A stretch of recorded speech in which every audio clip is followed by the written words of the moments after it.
Yeah, feel good. Feel good. Keep getting better. So it's exciting. Is this probably as close to 100% you felt since going back to before training camp started? By far, yeah. By far. How big of a difference does that make mentally as you get ready for game week in terms of being able to just maybe practice movements or just do whatever you want to do in the field, knowing you feel that good? Yeah, I think it doesn't really change your prep very much. However you're feeling going into that week, you're going to play around that, and that's how you're going to practice. So just adds an element to my game. When you woke up the next morning from the game, was it encouraging how good you felt when you woke up after exerting as much as you did? Yeah, it was. And I felt that way last week, too, after the game. It felt good after last week, so we're just getting better and better. When it happened in training camp, obviously you weren't on the practice field, at least in front of us, for 5 weeks. You were back in 8 days this time. Did you do anything different to feel as good as you have right now for the first time in 2.5 months? No, it's it was a different spot the second time, so it wasn't quite as intense. But like I said, right now I'm feeling really good. Just got to keep it that way. Is there a percentage you would put on your health right now? It's hard to say. I'm confident that I can run around and extend and make plays right now. So tough to say percentage-wise, but we're pretty close. Do you view this game as a big chunk going, the odds of, potentially going 3-3 into the bye, 2 straight wins, winning against a good Seattle team? I mean, how much stock do you put into what that might do mentally for y'all moving forward the rest of the way? Yeah, they're a really good team. They've proven it this year so far. So we're focused on getting better every day. We got to be 1-0 this week. We'll focus on the bye week next week. I'm not sure what this means, but you threw your longest air ball of all time, I guess. And I'm wondering, is that an indicator that you're back, and does that surprise you? That was your longest air ball. It was a good play. It was a great scheme from the coaches. We were able to execute it. That's what we're supposed to do. I mean, did it surprise you when you heard that was your longest air ball? No, I let that one loose. That one, I could feel it was going to go pretty far. So what has made you always so effective throwing into tight windows when you're outside the pocket, whether you're on the run or have scrambled to a spot and let it go? What has made you so effective over the years? I think I'm pretty mobile. I pride myself in that. I don't hesitate when I'm out there. If I see it, I throw it. I'm confident in that. And those windows, when you're extending plays close so quickly, if you hesitate at all, they're going to be gone. So you just got to take advantage of the opportunities as soon as you see them. Something Brian also said was that you are the receiver. You have a good idea of when a receiver is going to kind of break, and that's something kind of intangible that you can't really place an qualitative value on. Is there something to that as well, where you read the receiver like Jamar in the back of the end zone making a cut? Maybe. It's just getting reps with your guys, knowing how they move, knowing how they break, how they run routes, what they're going to do in certain situations. It's all just reps with your guys and understand how they're going to perform. Was the biggest difference for you your physical ability to be more mobile, or was it more like a mental thing or something else? Physical ability. What is it about that made such a difference for you on Sunday? I was just, I was feeling good after, the first touchdown. I figured I was going to be confident in my calf all day, and it's tough. It's tough sledding when you can't move around in the pocket, when you can't extend plays. You got to play a certain kind of way, and so I was able to play the game the way I wanted to, the way I expected to. We were able to come out with a big win. Focused on this week now. What makes their front, Seattle's front, so good in your mind? They play really fast. They're really good in stopping the run. They've got great games. They play together. They play fast. They play with effort. It's going to be a challenge. What did you know about Jamal, both y'all being LSU guys? What did you hear about him and what he's like, and how excited you to play against him? Yeah, he's a really good player. He's a great blitzer. He's always around the ball making plays. Hasn't been out there in a while, but you can go back and watch the tape and see how he affects the game. Joe, I feel like I've somehow become the wardrobe question guy, but the internet's losing its mind over your cleats. Is there a reason for that change? It seems like there's a change for you. I don't know what you're talking about. Joe, you played against a lot of teams with schematics, pressure schemes, multiple, like Baltimore over the years. These guys 16 sacks, 10 different guys, 4 D linemen, 4 linebackers, 2 DBs. They're kind of bringing it from everywhere. Are they in that category of multiple pressure packages that you got to communicate well? Yeah, you always have to. You know, they've got a great scheme. Like I said, they play fast. They're very explosive up front. They get a lot of penetration. So we're going to have to get the ball out quickly and play the game a certain kind of way.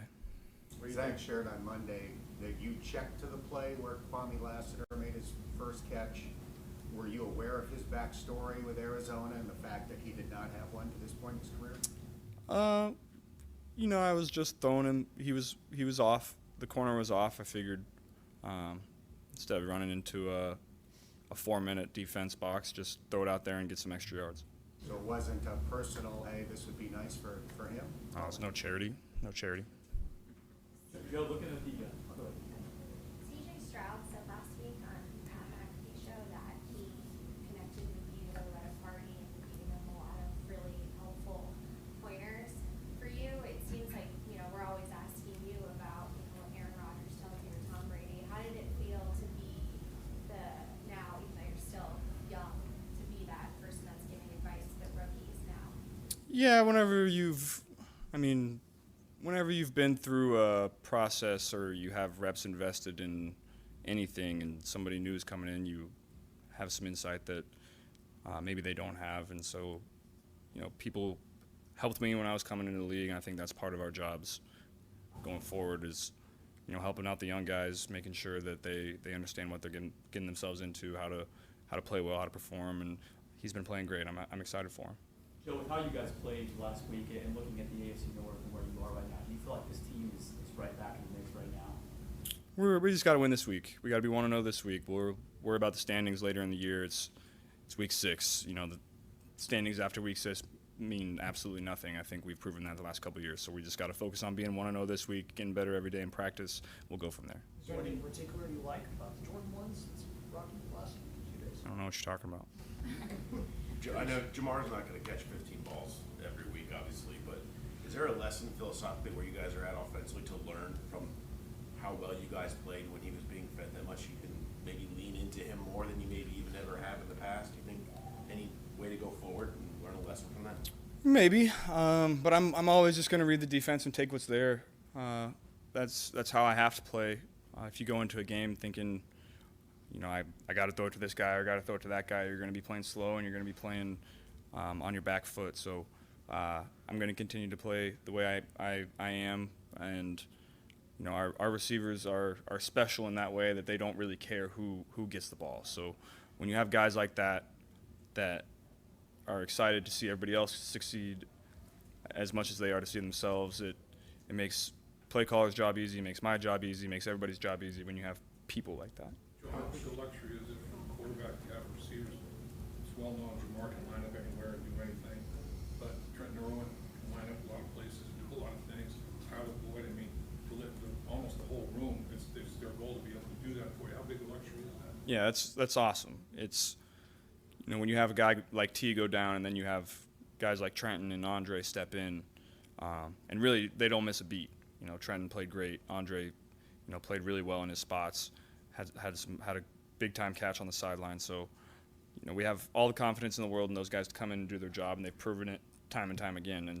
And they're going to continue to get opportunities because that's how the season plays out. Guys go down, guys miss games. That's pro football, and they're going to continue to take advantage of those opportunities when they come. Coach Taylor praised Geno Smith's leadership. What have you noticed that he does well on his unique journey? Yeah, it's always exciting when you see a guy like that doesn't exactly go the way you think it's going to go at the beginning, and then, you know, he just continues to grind, continues to work as hard as he can for when that opportunity comes, play his best, and he's played unbelievable the last 2 years, and so that's exciting to see. I'm really happy for him. You know, he's going to continue to do that. What do you think of Jamar and the 7-Eleven always open stuff? He's not wrong. What kind of year do you think mixing this up? It's kind of a quiet match to 1,000, it seems like. Yeah, just playing great. He's really taken a step, I think. He's running the ball really hard like he always does. He's drastically improved in his pass protection. He's doing that great this year. So he just needs to continue to do what he's doing. He's playing really well. I guess another way of asking that is, how would you characterize the internal competitiveness of that locker room? Yeah, we're competitive in everything in there. I mean, you guys are in there when guys are playing ping pong and everything. So people at this level, they're competitive in everything they do. Have you been able to play much ping pong? I've been playing much this year now. Has that been hard? No, I think I ping ponged myself out last year. Are you cleared to play ping pong? Yeah, I'm cleared to play ping pong. When you mentioned Joe and pass protection and that improvement, is that something that, I'm not caught you by surprise, but you really noticed when you started playing games, or when you were watching game film or practice film from camp when you weren't practicing, did you see it coming along even back then? I saw it coming in last season. He's really taken ownership of that role, first and second down. He's been doing a great job for us.